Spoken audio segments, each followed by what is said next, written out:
Even the mainstream is acknowledging that intelligence is declining in most of the world. My view of intelligence and genes have been the following.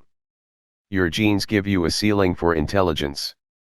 You have a potential IQ and a real IQ. Your biology determines your potential IQ. You may have a potential IQ of 120. It means that if you receive the proper nurture, that is good food in childhood, exercise, and cognitively stimulating activities, by the time you are 25, this is the age where the brain fully develops, or before, you will have an IQ of 120. You will never exceed this, however, no matter how much you study. If studying and reading made continuously someone smarter, then every medical student would be a Newton or von Neumann. It also provides a floor of some sort.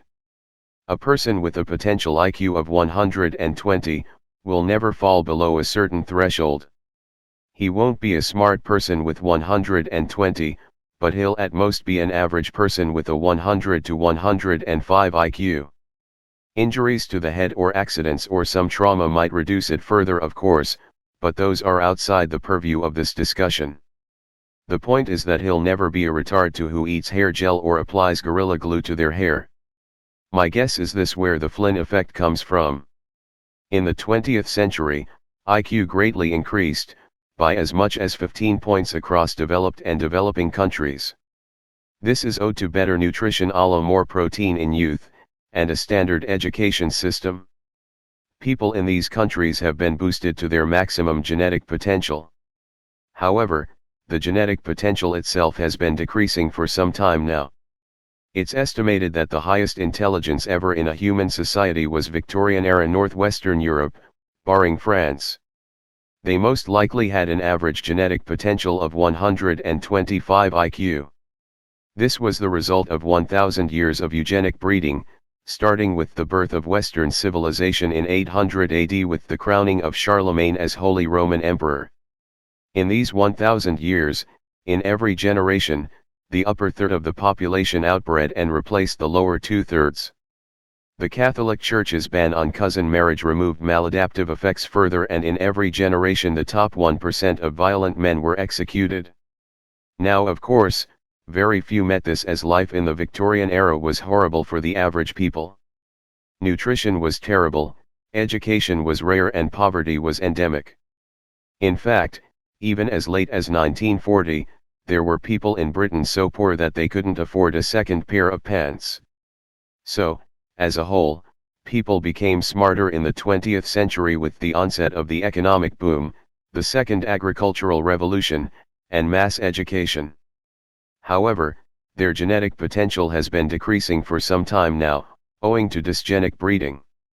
The aristocratic and rich bourgeois have been practicing contraception for more than a century now, being constantly outbred by the lower IQ working classes.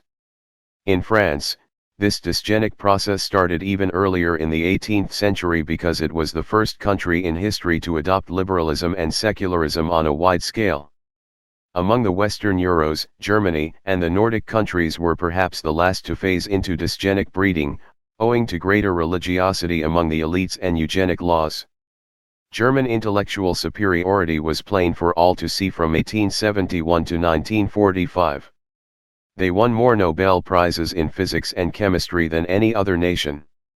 In just 30 years, they went from being a largely agricultural society to being the world's second largest industrial power. This intellectual superiority translated into military excellence as well.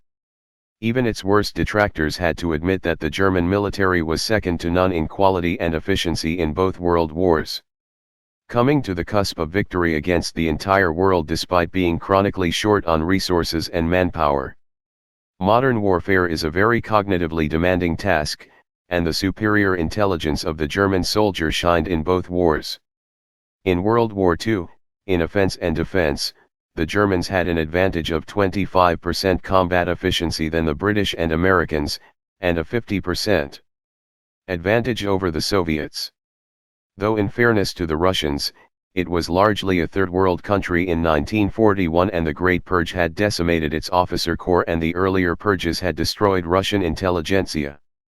Average reaction times are longer among the Brits now than it was during the Victorian era, and the number of per capita geniuses in all populations has steeply declined in the last century. The average IQ of every profession has taken a hit when comparing between 1970 and 2020. Now, what does this have to do with civilization falling?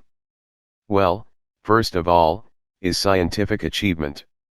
The rate of scientific advancement would have slowed down even without dysgenics. It's because the easier fruits have already been picked. It's far easier to lay down the laws of magnetism than to decipher why time moves forward or bodies have a mass, to begin with. It's far easier to build an airplane that can go at Mach 1 than to build a spacecraft that can travel to Mars.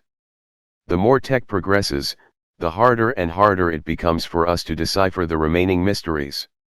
How does one solve the problem of interstellar travel, the Newtonian dynamics-related problems, and time dilation or achieve FTL travel? It simply might not be possible, or it could require intelligence beyond our physical limitations. There certainly must be a thermodynamic limit to how smart a human can become. The brain, after all, is only 3% of the body's weight but consumes 20% of the energy. But how about sustaining civilization? You need intelligence for that as well. One only needs to look at Africa. The Belgians, French and British left them with modern medicine, railways, and infrastructure. Yet, these things have collapsed within a decade or two of them leaving the continent. The blacks simply lack the intelligence to even maintain a civilization, forget advancing one. The reason Africa as a whole isn't descending into mass famine and cannibalism is because superior races like Jews, Anglo-capitalists, and Chinese are propping these countries up. But what happens when this effect takes place across the planet? What if all of the world undergoes dysgenics to a point where they can't even maintain the existing tech they have? If anything, even maintaining existing tech nowadays is much harder than in the Victorian era.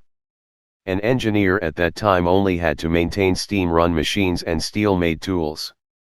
Today, just to maintain a nuclear plant, an engineer has to study for 6 years and master a dizzying amount of topics ranging from mathematics to physics, thermodynamics, mechanical engineering and so on. What happens when the whole planet's IQ falls to 85 or something of that sort?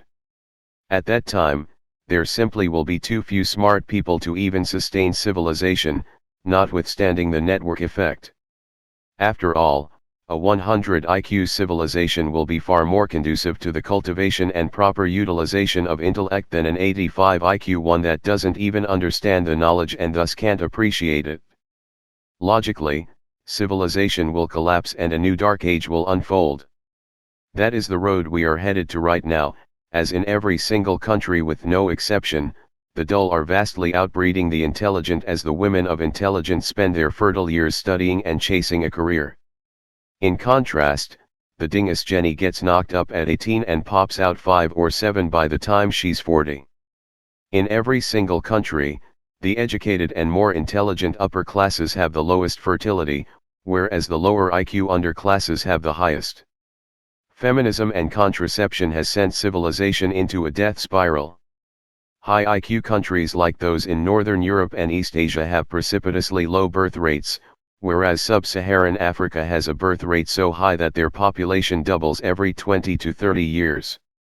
Combine that with race mixing with blacks promoted by the liberal mainstream, and the whole planet could be reduced to 85 IQ mulattoes.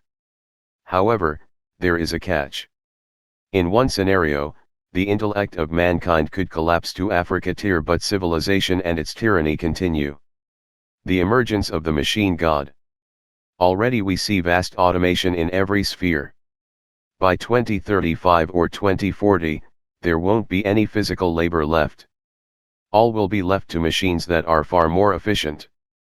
But what if this goes even further? Some cognitively taxing but repetitive jobs like cashiers will also soon be automated. We already have AI that censors speech, autonomous drones that engage military targets at will, and supercomputers that run the stock market. How long before algorithms and AI evolves to a stage where they can simply manage industries and supply chains on their own and distributes goods and services to the population as needed? An AI-run machine army can easily police any population. An AI-run military could turn out to be more efficient than any human force. They recently created an AI that was able to defeat a US Air Force ace pilot in a simulated dogfight with the F-16. It's possible that an AI or algorithm-run society could maintain civilization near indefinitely. Yes, it can't advance civilization any further, but it can maintain existing society. The entire population could be barely human ape men with 70 IQ who sit around smoking weed and eating watermelons all day, and civilization could still continue. The trains would be maintained and run on time by algorithms. Drones would maintain law and order according to programming, industries would run according to algorithms, goods would be delivered according to needs, all could be orchestrated by a central AI, a machine god so to speak. The strides in quantum computing increasingly seek to make this a reality. Already, an AI owned by Goldman Sachs runs the NYSE, the world's largest stock exchange, an enterprise of unfathomable complexity. If this is the case, are we doomed to an eternal hell? One in which this rotten civilization is artificially propped up forever and not allowed to collapse and return to Darwinian selection? I see this as essentially a race against time. Will humans grow dumb to a critical threshold before the machine god emerges? Or will the machine god emerge first and become an eternal babysitter? Where will God's dice fall? That is all for today. If you like my content, please share and subscribe.